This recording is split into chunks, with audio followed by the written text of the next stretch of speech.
A lot of people have found their acne has actually been worse over the last few months. We're all facing a stressful time.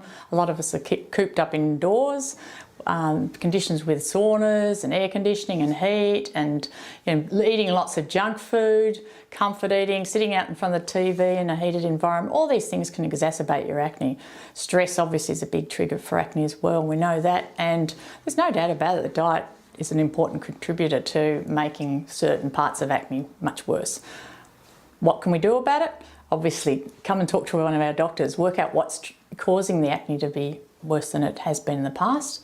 It may mean looking at your diet, looking at your lifestyle at the moment, working out what your hormones are up to, and figuring out a way where you can get on top of it.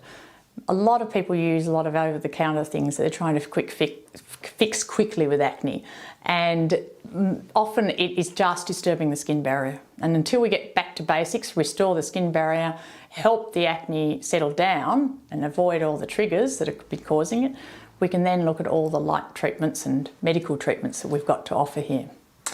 If you feel like you've got acne and you're not quite sure, is it the odd, could be anything from a small papule or pustule, or things that we like to pick at. A lot of other dermatological conditions can be confused with acne, so it's important to get a medical clear diagnosis first rather than assuming that that's what you've got.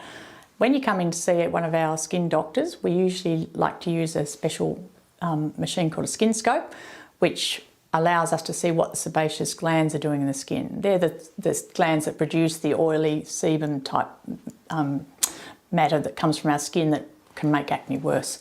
So by having a look through a skin scope, we can actually tell what's happening on a sort of a microscopic level even. So it's a really good test for us to determine whether it is acne or whether it might be something else.